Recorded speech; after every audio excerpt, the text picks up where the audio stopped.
Kuna siku ambazo zinagawanya maisha ya mtu katika sehemu mbili: kabla ya tukio hilo na baada ya tukio hilo.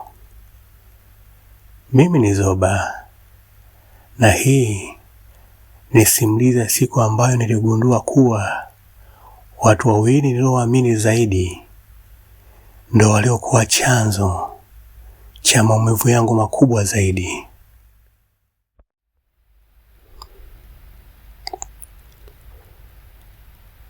Kwa miaka 7 nilikuwa naamini nimebarikiwa kuwa na familia yenye upendo. Nilikuwa na mke wangu Abigail, mwanamke ambaye nilimpenda kwa moyo wangu wote.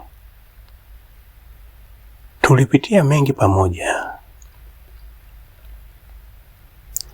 Tulijenga maisha yetu taratibu, na kila siku nilizidi kuamini kwamba hakuna kitu ambacho kingeweza kuvunja kile tulichokuwa nacho.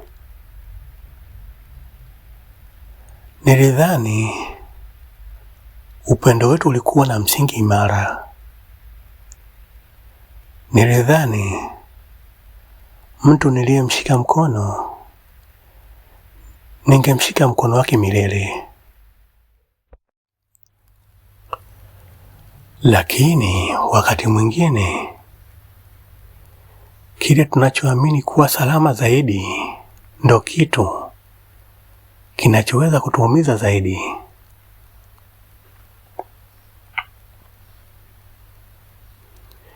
Katika maisha yangu kulikuwa na mtu mwingine ambaye nilimwamini sana. Jina lake Kavon. Kavon hakuwa rafiki wa kawaida kwangu. Nilimchukulia kama ndugu yangu. Tulikuwa tumepitia mambo mengi pamoja. Nilimshirikisha furaha zangu na hata changamoto zangu. Hata mambo ya ndoa yangu nilijisikia salama kumwambia. Sikuwahi kufikiria kwamba siku moja mtu nilimpa nafasi ya kuwa karibu na maisha yangu ndio angekuwa sehemu ya maumivu yangu makubwa zaidi.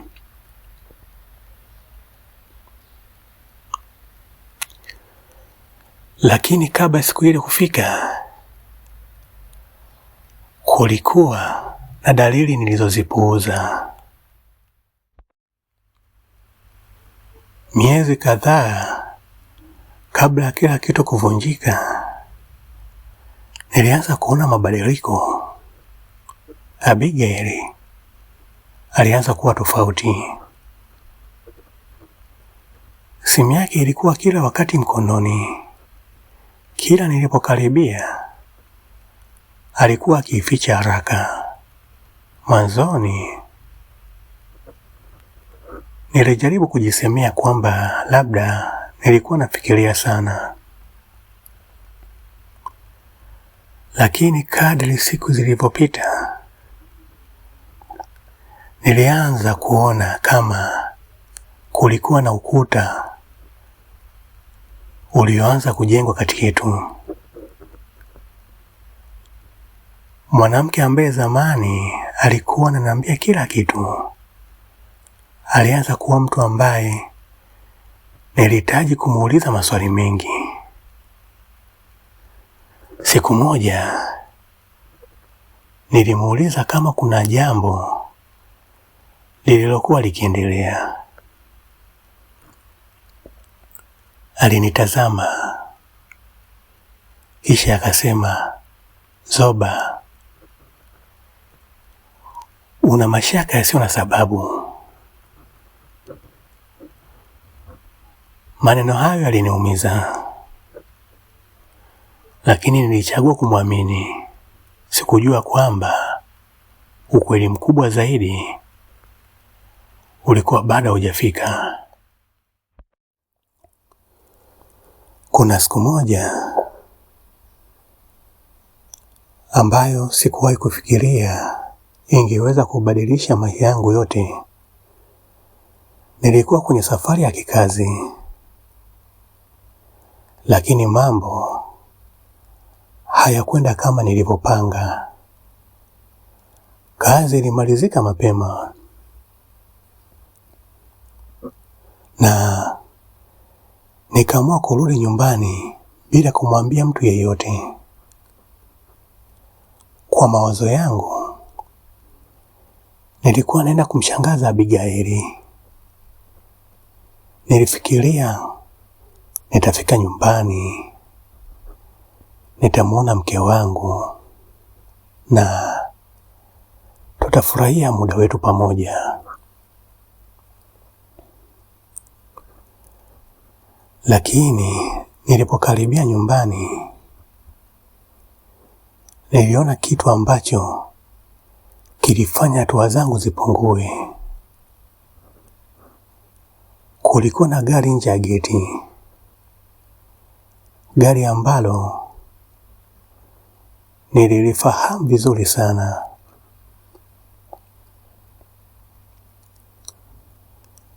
Nililitazama kwa sekunde kadhaa, nikijaribu kuamini kile macho yangu yalikuwa yanaona. Kwa sababu hilo gari lilikuwa la Kavon.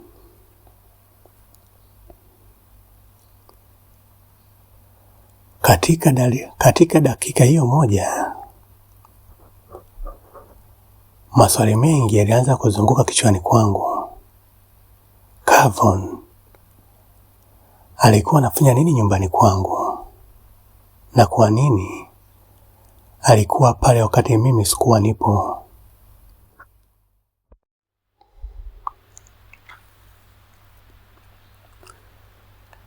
Nilisimama pale nje ya nyumba, nikiangalia lile gari na kujaribu kutafuta sababu ya kuelezea kile nilichokuwa nakiona.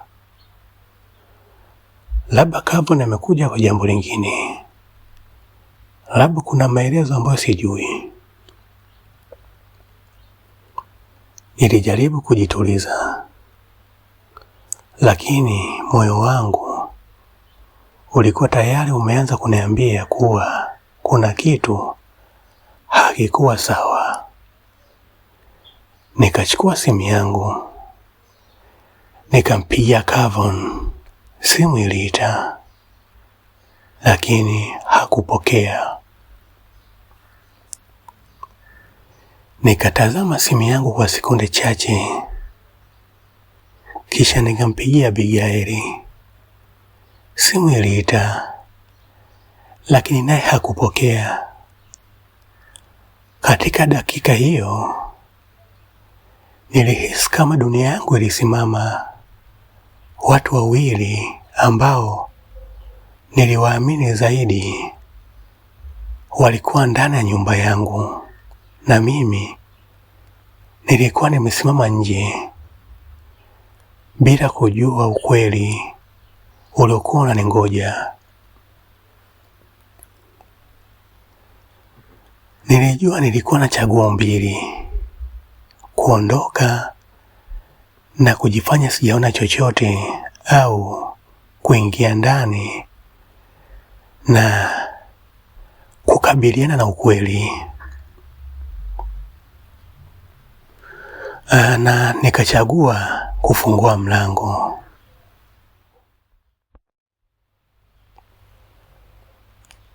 Nilisimama mbele ya mlango, mkono wangu ukiwa karibu kufungua mlango huo. Kwa sekunde chache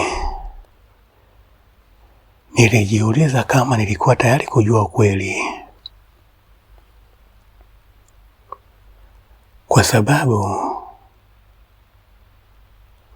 wakati mwingine tunatafuta majibu, lakini hatujui kama tuko tayari kuyapokea.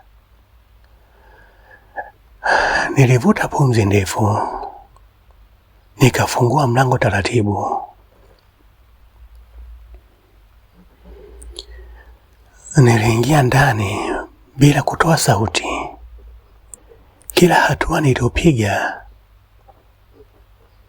ilikuwa kama inanileta karibu na ukweli ambao sikuwa tayari kuamini. Kisha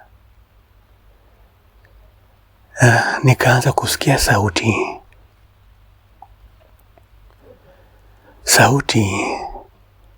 kutoka ndani ya nyumba yangu,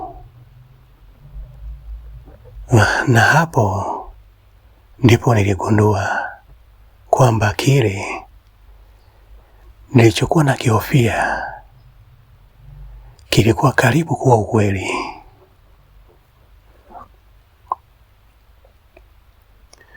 Lakini nilichosikia ndani ya nyumba ile sikuwahi kukisahau katika maisha yangu yote, kwa sababu kilinifanya nitambue kwamba usaliti mkubwa zaidi unaweza kutoka kwa watu unaowaamini zaidi. Je, Zoba alimkuta Abigail na Kavon wakifanya nini? Ukweli huo utaonekana kwenye episodi ya pili. Kama unapenda simulizi za mapenzi, usaliti na mafunzo ya mahusiano, subscribe kwenye Date For Sure na ubonyeze kengele ili usikose sehemu inayofuata. Andika kwenye komenti, ninasubiri episodi ya pili. Karibu. Asante kwa kusikiliza.